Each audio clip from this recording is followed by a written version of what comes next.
अब सभी को जय मसीह। और आज हम पढ़ेंगे मत्ती रचित सुसमाचार उसकी 6 अध्याय उसकी 5 ऐसे पढ़ेंगे। जब तू प्रार्थना करे तो कपटियों के समान ना हो, क्योंकि लोगों को दिखाने के लिए आराधनालयों में और सड़कों के मोड़ों पर खड़े होकर प्रार्थना करना उनको अच्छा लगता है। मैं तुमसे सच कहता हूँ कि वे अपना प्रतिफल पा चुके हैं। परंतु जब तू प्रार्थना करे तो अपनी कोठरी में जा और द्वार बंद करके अपने पिता से जो गुप्त में प्रार्थना करता वह तब तेरा पिता जो गुप्त में देखता है तुझे प्रतिफल देगा। हालेलुया। हम प्रार्थना करें। धन्यवाद मेरे यीशु राजा, प्यारे पिता परमेश्वर खुदा, मेरे यीशु राजा, आज की वचन आज की कलाम से पिता हमारी से बातें कर प्रभु जी। सच मेरे परमेश्वर पिता, आपने कहा कि दिखाने के लिए प्रार्थना ना करो, कपटी के समान नहीं, लेकिन नम्रता और दीनता के साथ प्रार्थना करें। और प्रभु जी आपने कहा कि उसका प्रतिफल तुम्हें मिलेगा। कहा प्रभु जी गुप्त प्रार्थना प्रभु हमें सीखा समझा प्रभु जी। और जो देख रहे सुन रहे पिता परमेश्वर, आज के वचन से पिता परमेश्वर दिखाए बेटी प्रार्थना नहीं, लेकिन प्रभु गुप्त प्रार्थना के प्रतिफल पाने वाले बन जाए प्रभु। आज से प्रभु पिता परमेश्वर हरि को आपकी आराधना प्रार्थना सीखा, अपने राज्य की वारिस बना प्रभु जी। और पिता तेरे आत्मा हरि के जुन में काम करे। आज से पिता हर एक व्यक्ति प्रार्थना बढ़ने पाए, पवित्रता में बढ़ने पाए, आपके वचन बढ़े प्रभु जी। सपुत्र आत्मा सौंपते पवित्र आत्मा आप मेरे मुख से होकर बोले। मेरी खुदा ईश्वर जी प्रार्थना दुआ यीशु तेरे मीठे मधुर नाम से मांगते हैं, आमीन। तो मेरे अजीजों, यहाँ पर मत्ती रचित सुसमाचार के अंदर लिखा प्रार्थना के बारे में, और वह कहता है कि जब तू प्रार्थना करे तो कपटियों के समान ना हो, क्योंकि लोगों को दिखाने के लिए आराधनालय में और सड़कों के मोड़ों पर खड़े होकर प्रार्थना करना उनको अच्छा लगता है। और मैं तुमसे सच कहता हूँ कि वे अपना प्रतिफल पा चुके हैं। परंतु जब तू प्रार्थना करे तो अपनी कोठरी में जा और द्वार बंद करके अपने पिता से जो गुप्त में प्रार्थना करता, तो वो तेरा पिता जो गुप्त में देखता है तुझे प्रतिफल देगा। प्रार्थना करते समय अन्य जातियों के समान बक बक ना करो, क्योंकि वे समझते हैं कि उनके बहुत बोलने से उनकी सुनी जाएगी। इसलिए तुम उनके समान ना बनो, क्योंकि तुम्हारा पिता तुम्हारे मांगने से पहले ही जानता कि तुम्हारी क्या क्या आवश्यकताएं हैं। हालेलुया।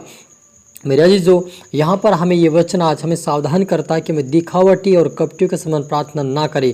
क्योंकि मेरे अजीजों, बहुत सारी प्रकार की प्रार्थनाएं हैं। एक प्रार्थना वो है जो हम अपनी बुद्धि से करते हैं, एक प्रार्थना वो है जो हम दिखावटी प्रार्थना करते हैं, एक प्रार्थना वो है जो परमेश्वर का अभिषेक और उच्च आवाज़ में अन्य भाषा में लोग प्रार्थना करते हैं। एक प्रार्थना वो है जो परमेश्वर का आत्मा आता है और गुप्त रूप से वो प्रार्थना करना सिखाता है मेरे जीजो। क्योंकि 2 प्रकार की आत्मा मेरे जीजो, और जब एक आत्मा आती है वो अभिषेक की आत्मा आती है परमेश्वर की ओर से, वो अन्य भाषा की जो आत्मा आती है वो हमें अन्य भाषा में आवाज़ में प्रार्थना करना सिखाता है। दूसरी आत्मा आती जो वो आत्मा हमें एक गुप्त रूप से प्रार्थना करना सिखाता है अपने जीवन में, अपने मनों में।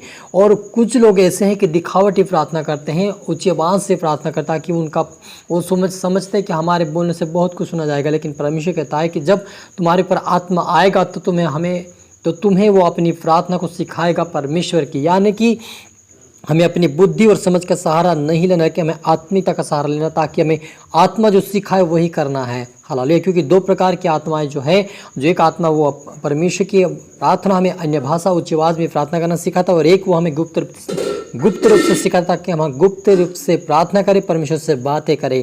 तो मेरे अजीजों, आप जान गए होंगे कि परमेश्वर की 2 प्रकार की प्रार्थना करने का आत्मा है। लेकिन पौलुस कहता है कि मैं बुद्धि से भी और आत्मा से प्रार्थना करूंगा। यदि हमें बुद्धि काम में नहीं आते, हमें आत्मा की आवश्यकता है। लेकिन जहाँ पर हमें आत्मा काम करता, तब हमें बुद्धि से प्रार्थना करने की ज़रूरत होता है, कि हम ऊंची आवाज़ से प्रार्थना ना करें, लोगों को दिखाने के लिए हमारी आवाज़ को नीचे दबाएं। हालेलुया। और ये प्रार्थना इससे करते उन लोगों को, फिर यीशु मसीह के चेलों को उन्होंने सिखाया कि मैं तुम्हें प्रार्थना करना सिखाता हूँ मैं। क्योंकि उसके चेले पूछ रहे थे कि हमें प्रार्थना करना सीखा, क्योंकि वो कई प्रकार के लोग हैं जो उच्च आवाज़ में प्रार्थना करते, कोई नीचे आवाज़ में, कोई गुप्त रूप से, उनके कई प्रकार की दिमाग बुद्धि चलाते हैं। लेकिन प्रभु यीशु ने कहा कि जब तुम प्रार्थना करो तो अतः तुम इस रीति से प्रार्थना किया करो कि हे हमारे पिता तुझे स्वर्ग में है, तेरा नाम पवित्र मना जाए, तेरा राज्य आए, तेरी इच्छा जैसी स्वर्ग में पूरी होती वैसे पृथ्वी पर भी हो। हमारी दिन भर की रोटी आज हमें दे, और जिस प्रकार हमने अपने अपराधियों को क्षमा किया, वैसे ही तू भी हमारे अपराधों को क्षमा कर। और हमें परीक्षा में ना ला परंतु बुराई से बचा, क्योंकि राज और पराक्रम और महिमा सदा तेरी ही होती रहे, आमीन। तो मेरे अजीजों, ये प्रार्थना प्रभु यीशु मसीह अपने चेलों को सिखाया। ये प्रार्थना हमें आखिरी में करना चाहिए, जिससे हमें प्रार्थना करते हैं और जब हम प्रार्थना सभा को बंद करते उस समय हमें इस प्रार्थना को लास्ट प्रार्थना करके हमें आमीन बोल देना है। हालेलुया। क्योंकि प्रभु यीशु ने खुद अपने चेलों को सिखाया था, वो प्रार्थना हमें भी करने की ज़रूरत है, ताकि प्रभु यीशु मसीह का आने तक हम इस प्रार्थना में वचनों में बन रहे, उसकी पवित्रता में बढ़ सके। हालेलुया। तो मेरे जो आज आप जान गए होंगे कि प्रार्थना किस तरह करना है, कि परमेश्वर की 4 प्रकार की बातें होती है उसमें प्रार्थना में। कि पहली होती है, मैं फिर से कहना चाहता हूँ कि पहली जो प्रार्थना होती है हम लोग बुद्धि से करते हैं और कोई दिखावटी प्रार्थना करते हैं। दूसरी बात कि परमेश्वर का जब आत्मा आता है उसका अभिषेक आता, तब अन्य भाषा में ऊंची आवाज़ में लोग प्रार्थना करते हैं। चौथी बात है कि हम जब परमेश्वर से प्रार्थना कोई गुप्त रीति से करता है और वो आत्मा आती है हमें गुप्त में प्रार्थना करना सिखाता है, वो एकदम इमोशनल वाला आत्मा होती है जो हमारे आंखों में आंसू होते हैं और हम गुप्त रूप से प्रार्थना करते हैं। और वो एक आत्मा वो होती है जो हमारे उच्च आवाज़ में अन्य भाषा प्रार्थना करवाती है, ताकि हम परमेश्वर से बातें कर सकें अन्य भाषा में।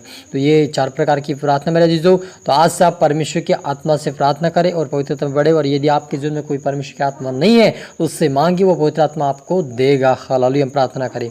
धन्यवाद मेरे परमेश्वर पिता, प्यार खुदा, मेरे ईश्वर आज जो देख रहे सुन रहे पिता, आज से प्रभु तेरे आत्मा को सिखाए समझाए प्रभु जी। आज से प्रार्थना वचन में मजबूत बने पिता, आपके राज्य की वारिस बने, आशीष होने पाए मेरे पिता। आज से तेरी पवित्रता में बढ़े प्रभु जी। आज से अपनी बुद्धि अपना ज्ञान को समझ दे मेरे पिता। आज से प्रभु इनकी समझ का सहारा नहीं प्रभु, तेरी समझ की और तेरे वचनों की ओर पिता, तेरे पवित्रता की ओर इनका मन लगे प्रभु जी। तेरी ओर खोजने पाए पिता परमेश्वर, तुझे खोजने वाले बने और अच्छी रीति से प्रार्थना में वचन बढ़कर पिता तेरे राज्य की वारिस बने सोन ले परमेश्वर पिता। आज प्रभु इनकी हर एक प्रार्थना का प्रतिफल इनको मिले यीशु मसीह के नाम से पिता। और आज से गुप्त रूप से प्रभु जी अन्य भाषा में इनसे आप बातें करें प्रभु, इनको अगुवाई कर मेरे पिता। सपुत्र आत्मा सौंपते मेरे पिता, प्रार्थना सुना आज के धन्यवाद मेरे ईश्वर। आज ये प्रार्थना दुआ यीशु तेरे मीठे मधुर नाम से मांगते हैं, आमीन। तो मेरे अजीजों, मैं आशा करता हूँ इस वचन से प्रभु आपसे बातें किया होगा और इस वचन को आप लाइक करें, शेयर करें, सब्सक्राइब करें, ताकि प्रभु आपको आशीष दे। सभी को गुड ब्लेस यू ऑल।